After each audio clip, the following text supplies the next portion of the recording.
주님을 사랑하시 아멘 합시다. 서로 인사해. 잘 오셨습니다. 축복합니다. 반갑습니다.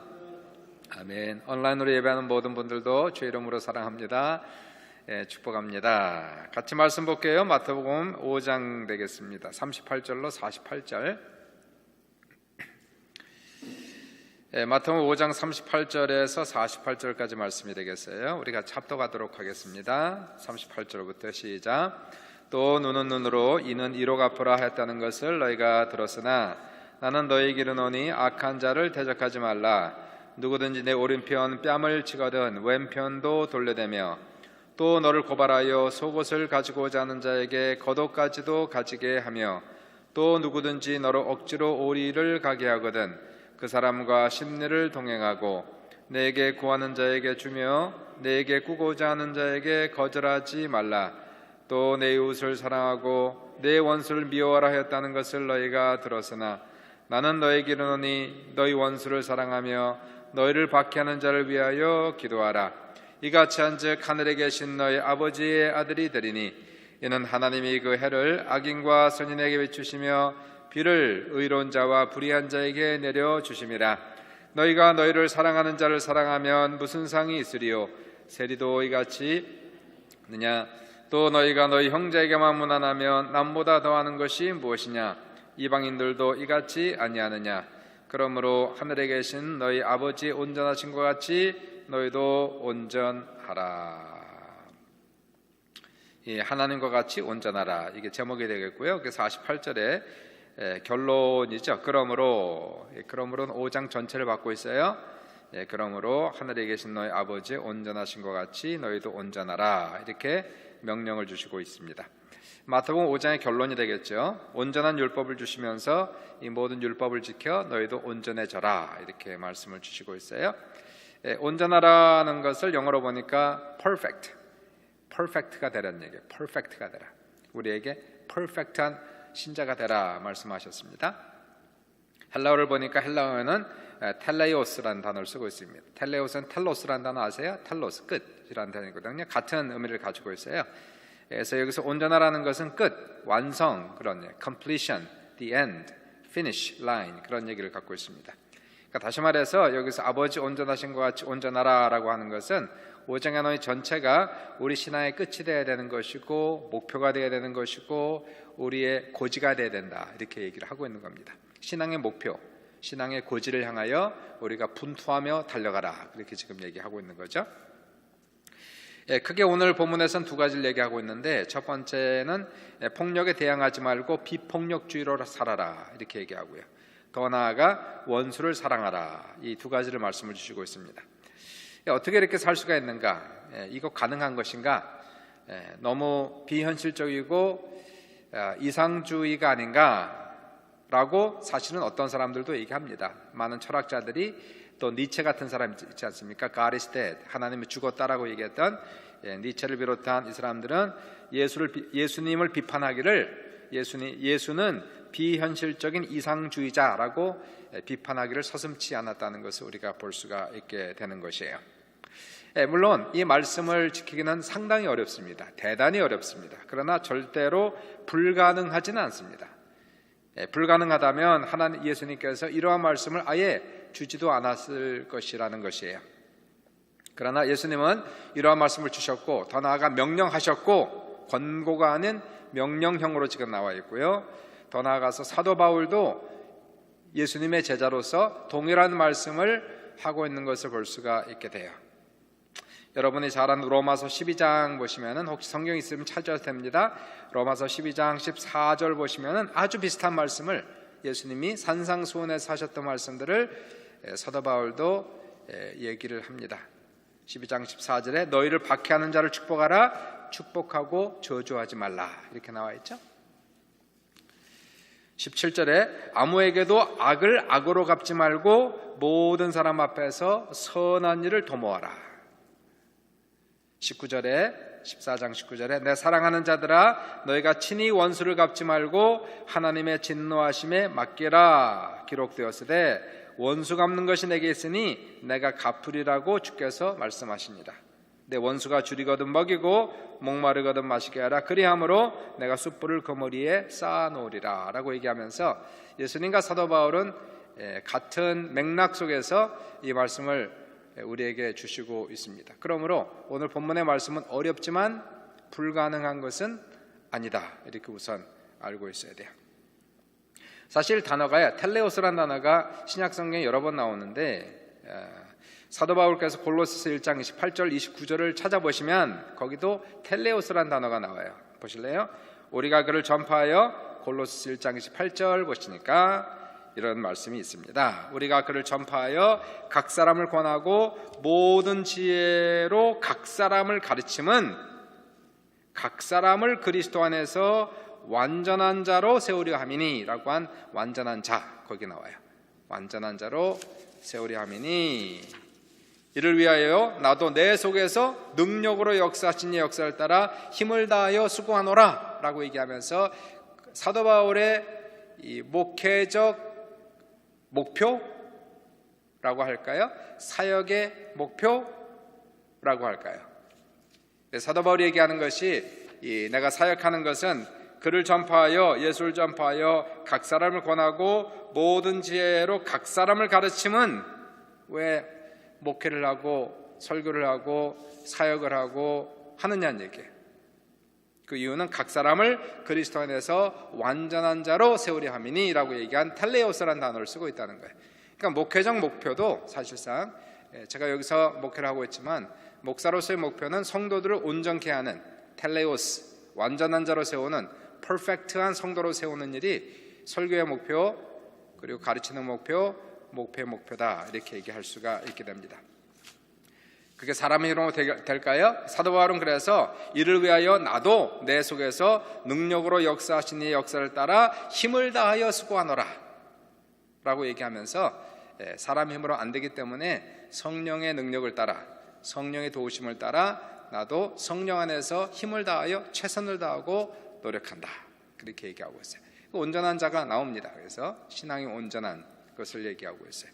에베소 4장도 보시면은 에베소 4장 13절에 아마 여러분이 아시는 분은 아실 겁니다. 에베소서 4장 13절을 보시면은 거기에도 또 나와요. 12절 보시니까 이는 성도를 온전하게 하여, 온전하게 하면 또 나오네요.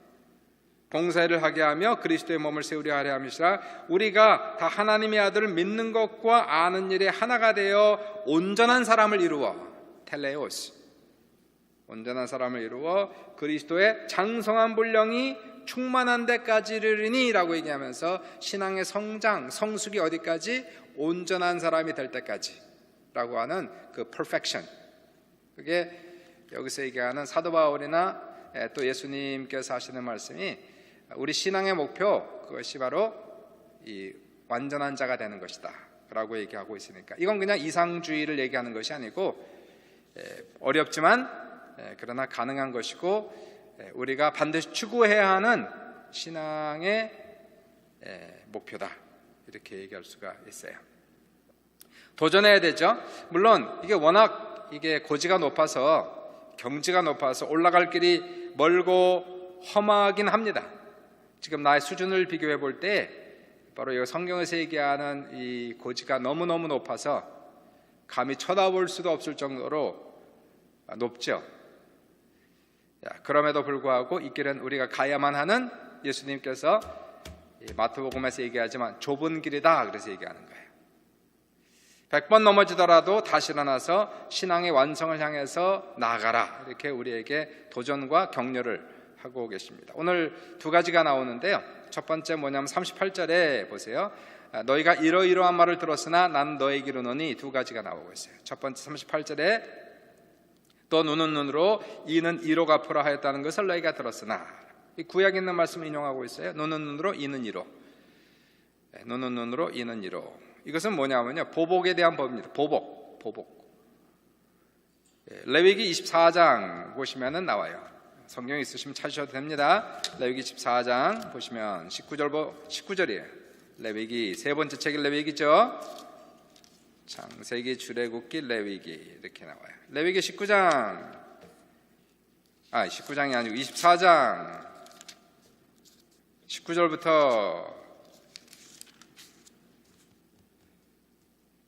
22절까지 보시니까 사람이 만일 그 이웃에게 상해를 입혔으면 그가 행한 대로 그에게 행할 것이니 상처에는 상처로 눈에는 눈으로 이에는 이로 갚을지니라. 남에게 상해를 입힌 그대로 그에게 그렇게 할 것이며 짐승을 죽인 자는 그것을 물어줄 것이요 사람을 죽인 자는 죽일지니 거류민에게든지 본토인에게든지 그 법을 동일하게 할 것은 나는 너희 하나님 여호와임이라 라고 얘기하면서 눈에는 눈으로 이에는 이로, 이게 율법입니다.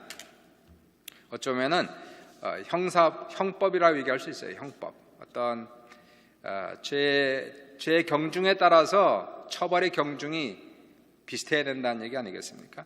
사실상 이 모세가 성경을 쓰기 전에, 모세가 성경을 쓰기 수백 년 전에 이미 눈에는 눈으로 이에는 이로라는 이 보복의 법이 있었어요.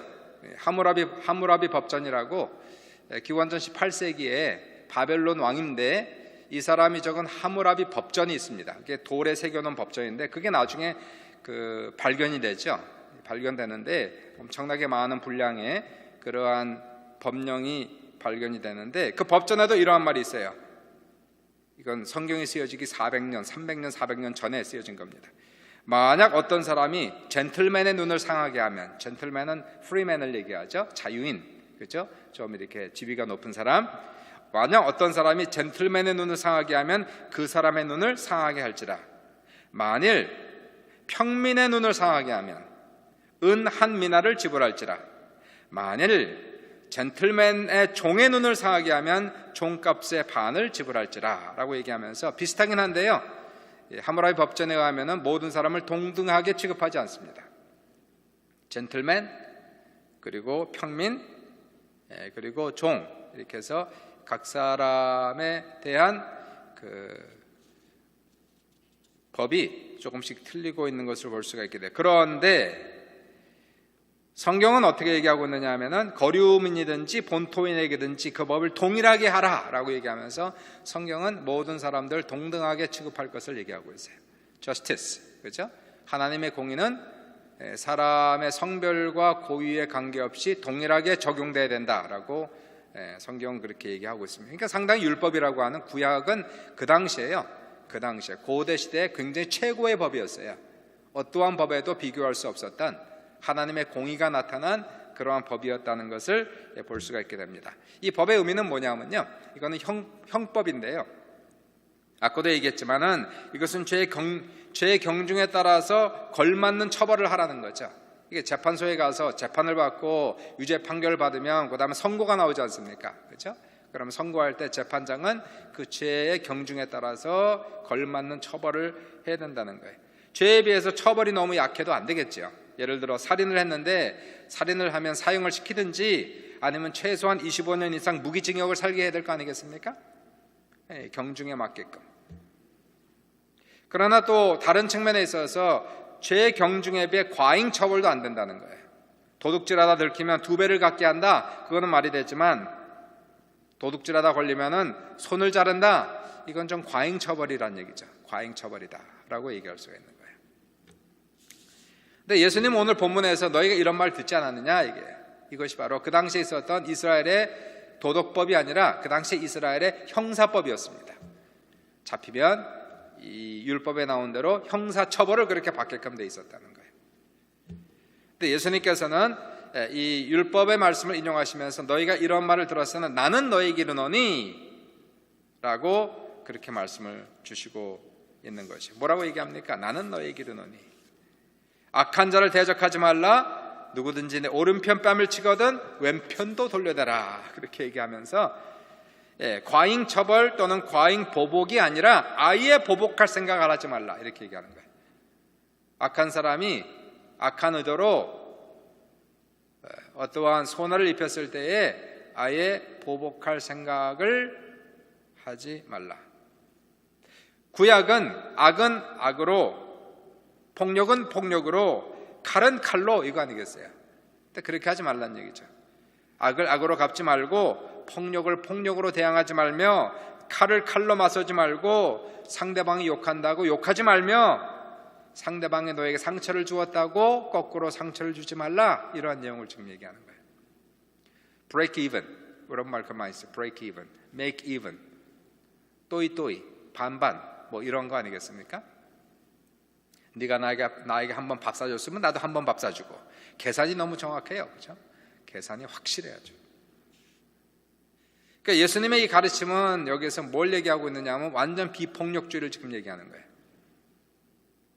어떤 사람은 이 비폭력 저항주의를 있지 않습니까? 파시피즘이라고 얘기하는데, 비폭력주의를 어리석다고 하겠지만 비폭력 정신만큼 강인한 정신은 없어요.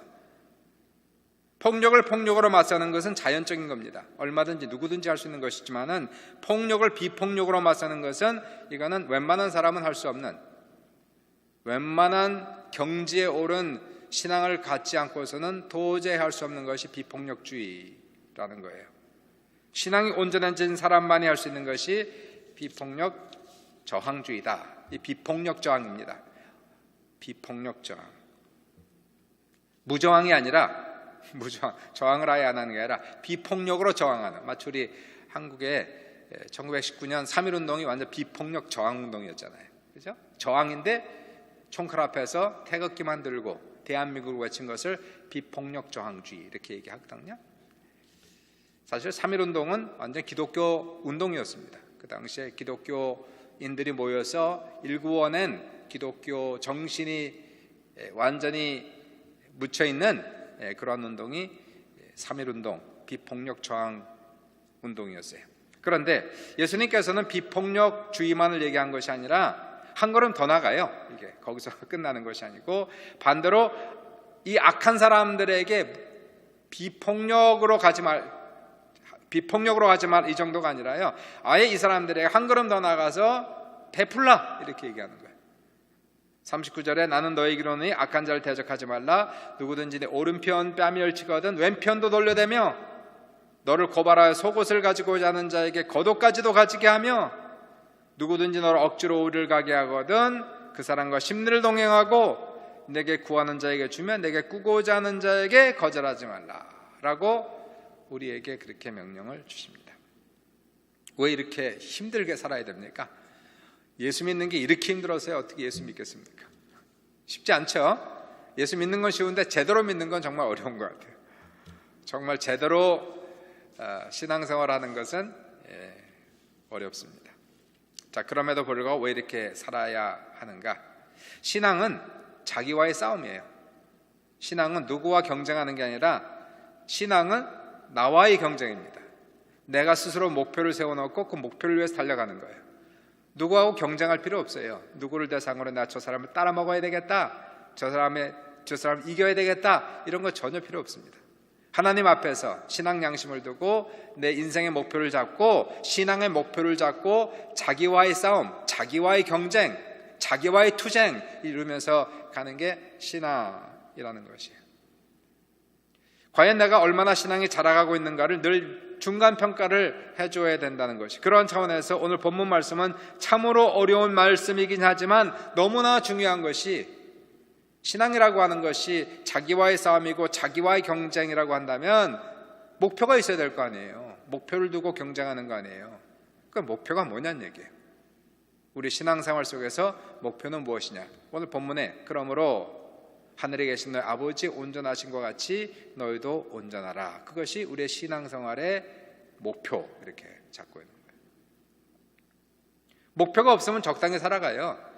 목표가 없으면 설렁설렁 가도 됩니다. 목표가 없는데 뭐 그냥 대충 살면 되는 거지. 근데 목표를 세운 사람이 있어요. 신앙생활 속에서 정말 하나님께 감사함, 물론 우리가 행위로 말미암아 구원받는 건 아니에요. 우리가 예수를 믿어서 구원을 받은 사람들에게 생긴 새로운 신앙의 목표라는 거예요. 이것이 정말로 구원받았기 때문에, 거듭났기 때문에, 하나님의 자녀가 되었기 때문에 우리 신앙생활 속에서 하나님께 영광 돌리고 기쁘게 하는 삶이 무엇일까? 라고 물어본다면 오늘 본문에서 이러한 신앙생활의 목표가 고지가 생긴다는 거예요. 이런 목표가 있어야 우리가 힘차게 달려갈 거 아닙니까? 목표 없이 뭘 신앙생활을 해요? 목표는, 여러분의 목표는 무엇입니까? 신앙생활의 여러분의 목표는 뭘까요? 하나님이 온전하신 것 같이 너희도 온전하라 라고 얘기하면서, 그러면서 얘기하는 것이 이 얘기를 지금 하고 있는 거예요. 누가 오른편 뺨을 대거든 치거든 왼편도 돌려대고, 속옷을 가지고 오는 자의 겉옷까지도 가지게 하고, 억지로 오리를 가고자 하는 자에게 심리를 동행하고, 구하는 자에게 주고, 내게 꾸고자 하는 자의 것을 하지 말라. 와, 무지무지하게 힘든 겁니다. 정말 힘든 겁니다.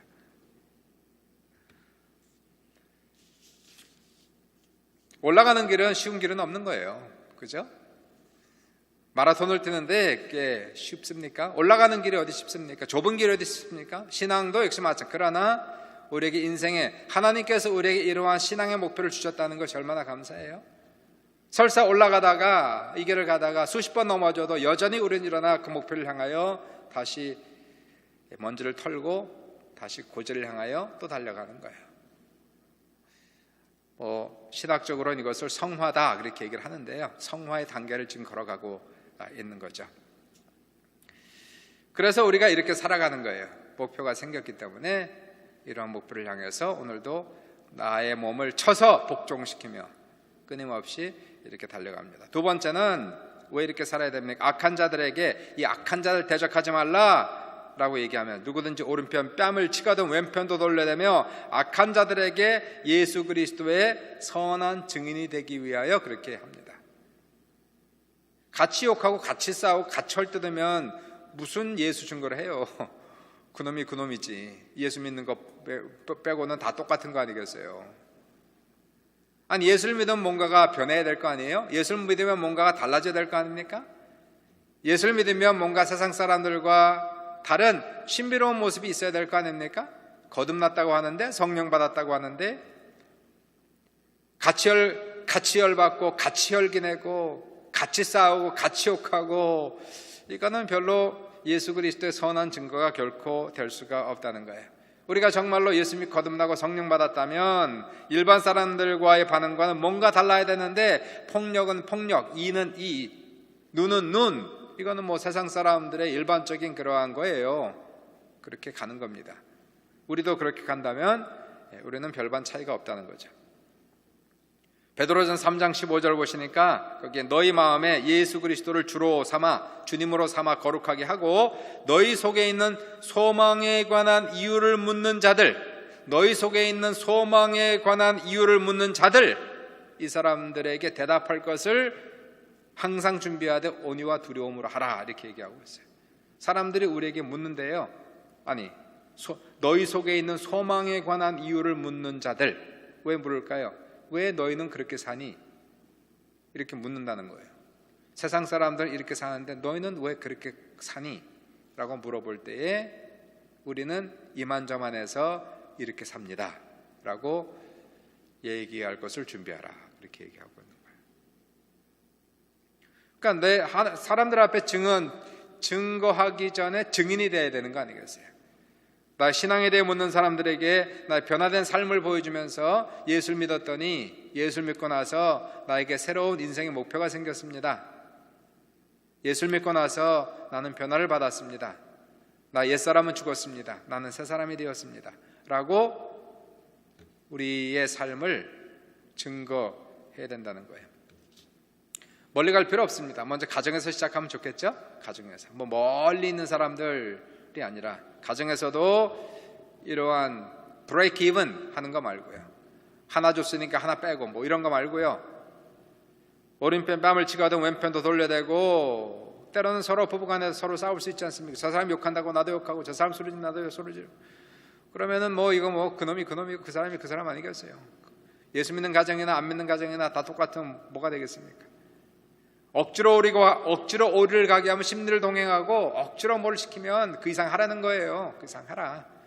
싫어도 억울해도 내가 예수를 믿기 때문에 나 자존심을 죽이고 열받지 말고 혈기내지 말고 인상 쓰지 말고 신앙 안에서 믿음 안에서 그렇게 하라 이렇게 얘기하고 있어요. 왜 해야 합니까? 그게 내 신앙의 목표라니까. 주님 앞에 내가 세운 나의 목표란 말이에요. 누가에게 보여주고 싶은 게 아니라 하나님께 나의 신앙을 보여주는, 나와의 경쟁, 나와의 싸움, 내 몸을 쳐서 복종시키는. 두 번째가 43절에 나와요. 43절이 이제 마지막입니다. 또 내 이웃을 사랑하고 내 원수를 미워하라 했다는 것을 너희가 들었으나, 이게 여섯 번째죠. 너가 이러이러한 말을 들었으나 나는 너희에게 이르노니, 이게 여섯 번째며 마지막이 지금 되고 있는데, 내 이웃을 사랑하라 하는 것은 레위기 19장 18절에 나옵니다. 레위기 19장, 아까 우리 24장 열었나요? 19장 18절 보시면, 원수를 갚지 말며 동포를 원망하지 말며 내 이웃 사랑하기를 내 자신과 같이 사랑하라. 나는 여호와이니라. 내 이웃 사랑하기를 내 자신과 같이 사랑. 이게 그 예수님께서 말씀하신 가장 큰 계명에 나오는 거 아닙니까? 어떤 사람이 율법사가 묻지요. 가장 큰 계명이 무엇입니까? 첫째 계명은 이것이니 주 너의 하나님을 내 마음과 목숨을 다해 사랑하라 하신 것이요, 둘째는 그와 같으니 내 이웃을 내 몸처럼 사랑하라 하신 것이니 라고 얘기하지 않습니까? 여기 나오는 거예요.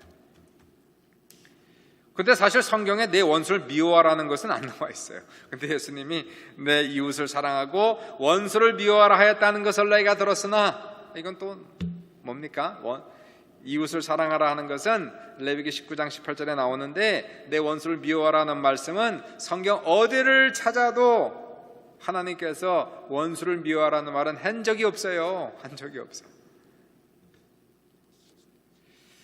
아마도 그랬어요. 이것은 그 당시에 유대인들이 통상적으로 이해했던 그런 의미, 통상적으로 그렇게 이해했던 의미라 그렇게 추정할 수가 있어요. 유대인들에게는 원수가 많았거든요. 원수 같은 사람들이 많았어요. 사실 굉장히 이 사람들이 선민족이라는 그러한 특권의식이 있었지 않습니까? 그러면서 그 당시에 그들의 원수가 누구였습니까? 그들을 통치했던 로마 사람들은 다 원수죠. 사마리아 사람들 원수, 역사가 있었어요. 역사를 보시면은 마치 우리 한국과 일본 사이 으르렁거리고 싸우고 늘상 원수지간 되었듯이 36년 통치를 당하면서 이 억울함, 상처가 있듯이 유대인들도 사마리아 사람들에게 많이 당했거든요. 그들이 포로 귀환해서 돌아왔을 때에, 나라를 재건했을 때 사마리아 사람들이 엄청나게 괴롭혔습니다.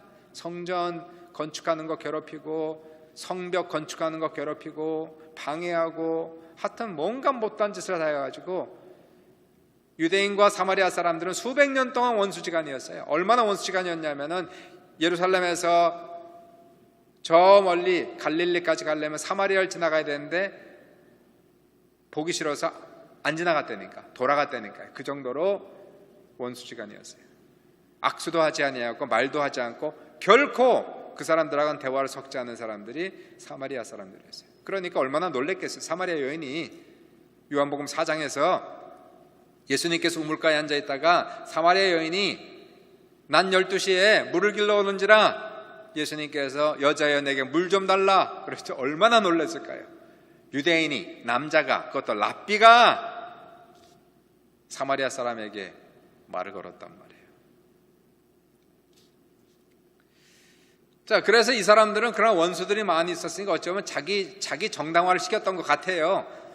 그래서 내 이웃을 사랑하고 내 원수를 미워하라 했다는 것을 너희가 들었으나, 이 사람들은 자기네가 이 사람들을 미워할 이유가 있다라고 생각했어요. 정당하다고 생각했어요. 저 사람들이 우리를 괴롭혔으니까, 저 사람들이 우리를 압제하니까, 우리는 상처를 받았으니까, 우리는 피해자니까, 우리는 저 사람들을 미워할 충분한 이유가 있으며 정당하다, 그렇게 얘기하는 거예요.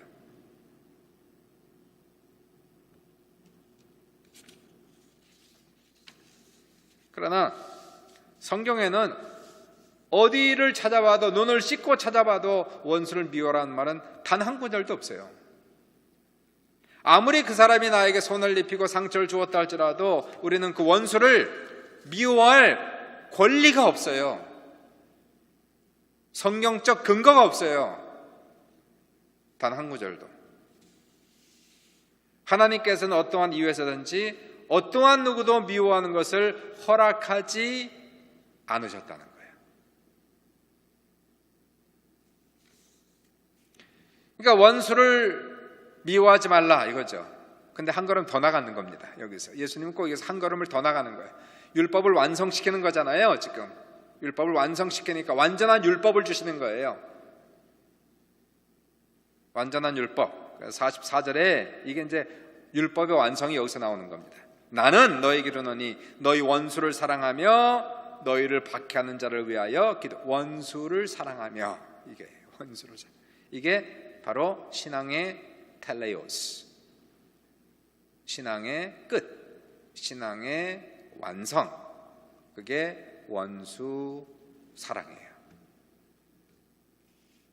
가장 높은 경지에 있는 신앙의 모습이 원수를 용서하는 정도가 아니라 원수를 사랑하는 겁니다.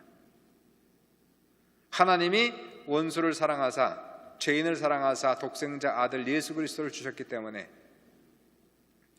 너희도 하나님의 온전하심처럼 너희도 온전하라 라고 얘기했던 것은, 하나님이 죄인을, 원수를 사랑하사, 하나님이 세상을 이처럼 사랑하사 독생자를 주신 것처럼 우리도 하나님처럼 원수를 그렇게 사랑하라. 이게 신앙의 극치를 얘기하고 있는 거예요. 신앙의 완성, 신앙의 끝을 지금 얘기하고 있는 거예요. 텔레오스를 얘기합니다.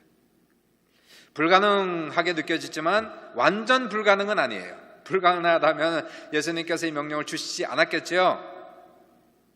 가능성을 보는 것은 예수님도 원수를 사랑하사 십자가에 죽으셨고, 그리고 많지는 않지만 아주 극소수지만 그래도 우리 신앙의 선조들 중에서 원수를 사랑한 사람들이 있었다는 거예요. 손양원 목사님 있지 않습니까? 늘상 나오는 사랑의 원자탄 손양원 목사님은 전도사 때 애양원에서 나환절 보살피셨고요. 1940년대 들어오면서 일제가 신사참배에 있을 때에 거기 반대해서 옥에 갇히고 고문당하고 종신형을 받았는데 해방과 함께 풀려나게 돼요. 48년도 여수반란 사건이 일어나고 공산당원인 안재원이 손 목사님의 두 아들 총으로 쏴서 죽입니다. 친미주의자, 예수쟁이, 그 이유 때문에 안재원이 무자비하게 손동신을 총살시켜 죽이죠. 안재원이 나중에 잡혀요. 왜냐하면 여수반란 사건이 실패로 돌아가기 때문에 안재원 잡히고 사형 선고를 받았는데, 손양원 목사님은 적극적인 구명 활동을 벌여 그를 살려내고 더 나아가서 그 사람을 자기 아들로 삼아요. 꼭 하나님이 하시는 거하고 똑같지 않습니까? 우리를 구원하시고 우리를 양자 삼는.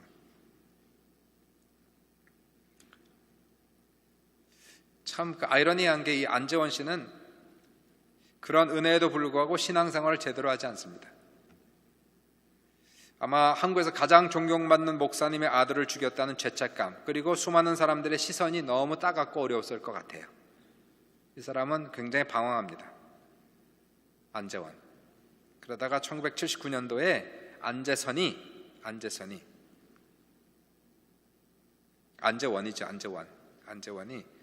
자기 아들 안경선에게 느닷없이 신학교를 가라는 유언을 남기고 죽어요.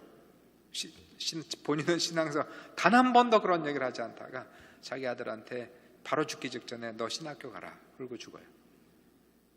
이상하다 생각했는데 나중에 사랑의 원자탄이라는 책을 읽으면서 자기 아버지 이름이 뜨는 걸 보고요, 자기 아버지가 손양원 목사님의 두 아들을 죽인 장본인임을 알게 되면서 이 안경선 씨는 너무나 큰 충격과 죄책감에, 수치감에 시달리고 방황하고 죽을 뻔하고 결국은 하나님의 부르심을 겪고 받죠. 나중에 목사가 되고 안수받고. 놀라운 소죠. 아이러니가 지금은 손양원 목사 순교 기념관을 지키고 있어요. 하나님이 하시는 일은 참 놀랍습니다. 자, 이러한 일이 있다는 거죠. 예수님께서 왜 우리로 하여금 원수를 사랑하라고 명령하셨을까?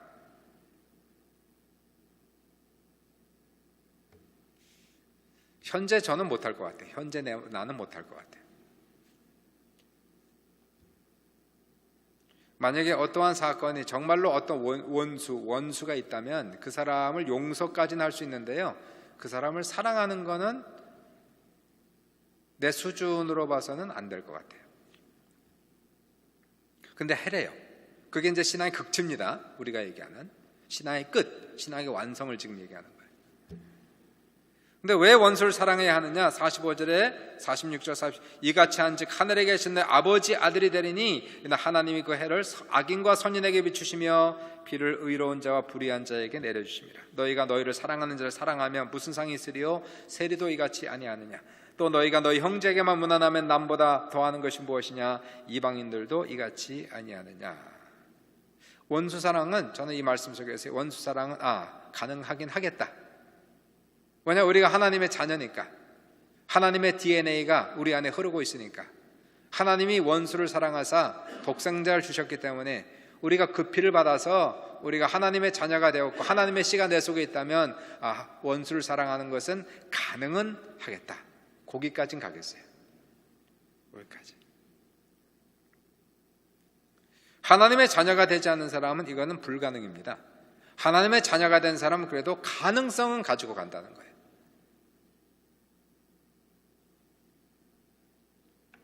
하나님께서 악인과 선인에게 골고루 비를 주시고 해를 주시듯이 하나님은 왜 저런 악한 사람을 빨리 데려가지 않을까? 그러한 고민을 해보신 적이 있습니까? 왜 저 사람은 그냥 놔두실까? 우리가 하나님이 아닌 것이 얼마나 감사한지, 그죠? 하나님께서 오래 참으시고 사랑하시고, 그리고 하시는 말씀이 너희를 사랑하는 자를 사랑하면 무슨 상이 있으리요? 세리도 이같이 아니하느냐? 창기도 이렇게 하지 않느냐? 이방인들도 이렇게 하지 않느냐라고 얘기하면서 그냥 사랑하는 사람은 자연인 누구든지 할 수 있는, 깡패들도 할 수 있는, 도둑놈들도 할 수 있는 사랑하는 사람을 사랑하는 거예요. 자기네들끼리 사랑하는 거예요. 그건 누가 못하겠어요. 근데 우리가 정말로 예수 믿고 구원받고 성령 받고 변화를 받았다면 뭔가 자연적인 면도 있지만 뭔가 초자연적인 그러한 모습도 있어야 되는데, 그것이 무엇이냐면은 바로 원수 사랑이라는 단계로 올라가는 거예요. 자, 이게 참 끝입니다. 신앙의 완성과 극치, 끝을 얘기하는 끝인데, 텔레오스인데 원수 사랑. 그래서 쭉 여기까지 온 거예요. 5장에서 이제 예수님께서 점점 강도를 높여서 그래갖고서 원수 사랑까지 딱 온 거예요.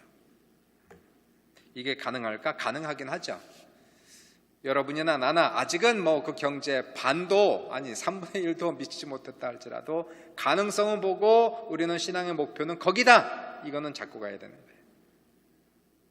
여기가 신앙의 목표다. 이게 내 신앙의 고지다. 자, 그러기 위해서 우리는 우리 자신을 버리지 않으면 이건 불가능입니다. 내가 완전히 죽지 않으면, 지금 오늘 본문에서 얘기하는 이러한 모습들은 가능하지 않은 거예요.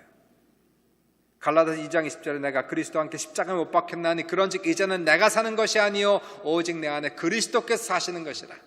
이제 내가 육체 가운데 사는 것은 나를 사랑하사 나를 위하여 자기 자신을 버리신 하나님의 아들을 믿는 믿음 안에 사는 것이라는 고백과 함께 그러한 신앙이 내 안에 배어있지 않고서는 이 모습은 불가능일 거예요. 날마다 나를 쳐야 됩니다. 날마다 나를 죽여야 됩니다. 나의 자아를 내려놓고 우리가 감정을 따라 살아가선 결코 이러한 신앙생활을 할 수가 없어요. 감정이 설사 내가 분노가, 화가, 억울함이 이렇게 올라온다 할지라도 이 안에서 순종은 감정을 따라서 가는 게 아니라 믿음으로 우리가 순종하는 거예요. 왼뺨을 대면 오른뺨을, 왼뺨을 치면 오른뺨을 돌려대고, 속옷을 가지고 있는 자에게 겉옷까지 주고, 오리를 억지로 가게 하는 자에게 심리를 동행하고, 달라는 자에게 주고 꾸고자 하는 자를 거절하지 말며, 악인을 대적하지 말고 원수를 사랑하고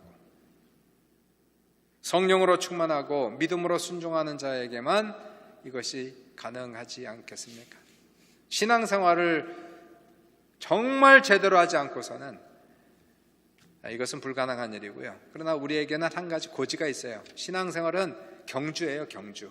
죽을 때까지 경주하는 거예요.